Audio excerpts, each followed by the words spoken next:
the end of the last video, I mentioned I demonstrate techniques for writing leads. I'm not going to go there just yet. I want to have a good balance between practical techniques and more abstract concepts. This is going to be one of the latter. I'll warn you now, this is going to be a pretty long video because the topic's very close to who I am as a musician, so naturally I'm going to have a lot of things to say. So, writing solos. Before you even think about writing a solo, it's very important to ask yourself, will this contribute anything to the music? I've mentioned before, I don't do things for the sake of doing it, and this is especially one of those cases. I never solo just to have a solo. If you don't use it properly, a guitar solo can disrupt the flow of your song, it can distract from the other elements, it might just sound out of place. And whether or not you write a solo should really depend on what sound you're trying to create in the first place. This is coming from a guy who spent the first 7 years on guitar playing blues, hard rock, classic metal. All I did was learn Led Zeppelin, Iron Maiden solos, and play blues licks all day. Even now when I go to practice, I spend a lot of time just free playing leads and working on technique.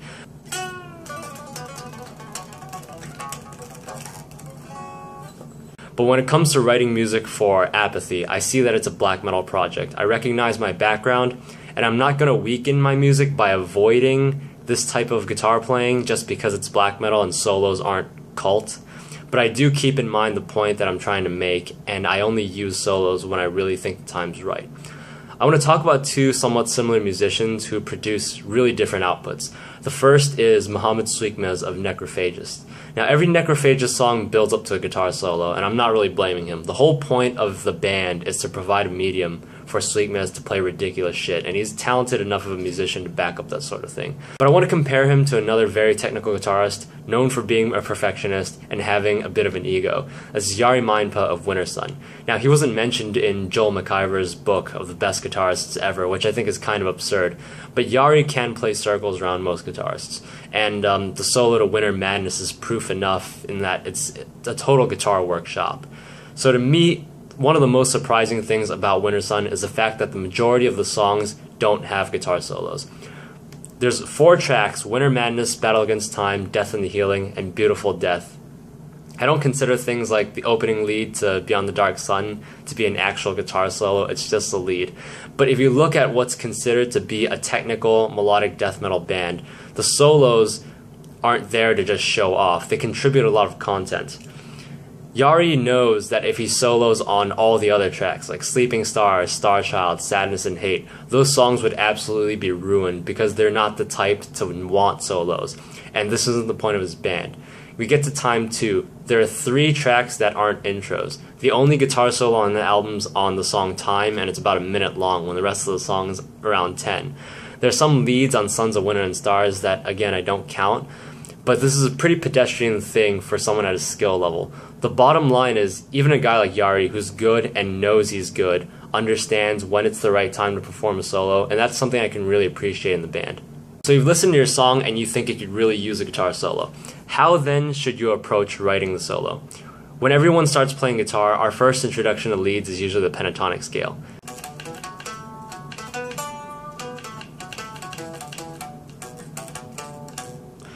Eventually, you learn to do things like bend, slide, skip notes.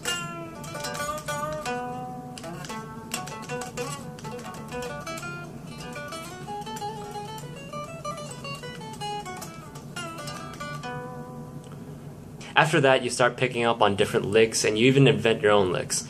It's not quite the same level of improv as a jazz musician who studies their instrument back and forth their whole lives, but you're still playing on the spot. I don't like to call it improv myself. I feel like you're just filling in the blanks with pre-written material, but it's something that's great for jam sessions, and it's cool for creating something spontaneous. But you really have to be careful with improv when you're recording. There are too many times where I feel like a guitarist just goes in the studio, hits record, plays everything he wants to play in one take, and then it's done. The problem here is everyone makes mistakes, especially if you're playing on the spot, unless maybe if you're Steve Vai. Even jazz musicians mess up all the time, but they can afford to do it in a free jazz setting. They'll just get shit on by their bandmates afterwards. The studio, however, is a place where you have time to make sure everything sounds right. Precision can be a problem that needs to be addressed. But an even bigger issue is when a guitarist just sounds like they get lost and they noodle around in key, and the lack of effort really shows. As always, I have a good example of this. This might get a bit negative, but some of these things I feel like they have to be said. Iron Maiden's Final Frontier. This is one of my favorite albums of the millennium. In an era where classic bands are just releasing flat, boring albums, the Final Frontier is really forward-thinking, and 30 years later, Iron Maiden's still one of the bands out there that's pushing boundaries. Adrian Smith is my favorite part of the album. I think he's absolute gold and absolutely perfect. Every note he plays, well thought out, his execution's really precise, and he's at the top of his game. On the other side, we have Dave Murray and Janick, who both represent the two issues that I mentioned above. Dave Murray knows what he wants to play, but when he's recording a solo, you can hear him miss notes here and there all the time. Occasionally he'll wander, but he gets back on track. This isn't really anything that's new. He's played like this on live solos as well. Janick, on the other hand, to me it doesn't seem like he really cares. He's had some great solos in his career, like Fear the Dark, and I want to say like The Klansman on Virtual 11.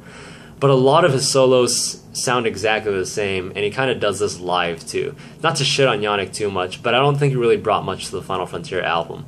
Obviously, he presents the ability to create, these awesome harmonies as a third guitarist, but they aren't there. Iron Maiden doesn't take advantage of the fact that they can do this, and this is really up to Steve Harris.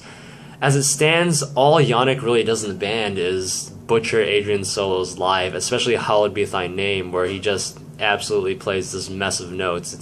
But back to the album. On the first 4 tracks alone, if you listen to the solos, Adrian blows everyone out of the water. You have to really hear it to understand it. If you can't tell the difference between the guitarists, Adrian plays with a high treble tone. It's kind of in your face. Dave's very bassy, and there's a lot of reverb on his guitar. Janick has this really bad screechy tone, which probably makes him sound worse than he actually is, but I don't understand how it's possible to sound so bad with pro equipment. Like always, I'm going to end this by tying into my own music. Adrian Smith is one of my biggest influences. I'm a huge fan of guys like Marty Friedman, Yari Mindpa, especially Ihsahn, who actually is, surprisingly, in Joel McIver's book, so there's that. Now, I usually compose my solos beforehand. I'm going to be a bit of a hypocrite and recognize that my own solos aren't perfectly precise. I make a couple of glaring mistakes here and there, especially on Wanderer's first solo, which kills me every time I listen to the song. But I did say perfect is for the recording studio. My studio is the studio apartment that I'm sitting in right now, and I can't, as much as I'd like to record the same solo 50 times and get a perfect take, I can't do that unless I want to get thrown out by my neighbors. What's even worse is there's no way I'm going to be able to record vocals or practice. So when it's time to lay down vocal tracks, I can't afford to pay for a recording studio, and there's no recording space in the college that I go to. So I actually take all my gear, my computer, my microphone, and I go to the back seat of my car in the middle of the night. It's the way it's gotta go. But on topic of solos, this isn't to say that I don't improvise either. I know what my background is. I come from a place where I want to play solos, I want to rip leads, and I'm not going to deny a part of my musicianship because the purpose of Apathy is to represent who I am as a musician and a person. My example of improv is in Insomnia. Originally there was one guitar solo on the album, and that's Nightmare. The song Insomnia itself had a couple of leads between the verses, but that was basically it. But during the recording session, I took a look at the song and I realized it was missing something. The album is about a person who suffers from various sleeping disorders that's told by each song. Night terrors, sleep apnea, sleep paralysis, finally, insomnia. This is a person who's depressed. They have insomnia because they're depressed, and the depression fuels the insomnia and continues this cycle of misery. Without going into too much detail in the story, what happens at the very end is he spontaneously decides to overdose on 2 types of bottles. The first is a bottle of pills, and then the second is a bottle of alcohol to wash it down along with tomorrow. I felt the need in the moment of recording to just shred up and down the fretboard and capture the impulse of that decision. I write all my music in Guitar Pro, and this is a solo that's not written down anywhere. When I go to play it again, it won't be the same solo. What I will be doing is playing the concept of that solo, and this is my take on improv. At the end of the song, there's another guitar solo, one that's very melodic, somewhat melancholic. Naturally, the solo represents the end of the story. It's the character finding rest at last. This solo was also done on the spot, but even though it was improvised, I recorded several takes for the solos, each slightly different until I got the one that I wanted. It took maybe 5 or 6 tries for me to get the one that I thought was appropriate and really contributes to the song. So in an instant, I go from no solos to 2 solos, 1 on the album to 3, and it's a decision that I'm absolutely happy with. This is my way of combining my influences as a musician with my desire to create my own form of black metal music, and I really feel like I'm starting to reach a point where I want this project to be. So this is an idea that I explore a bit further in the next album. I know I've been talking for a while now, but I just want to drop a bit of a teaser to the fans who watched all the way to the end.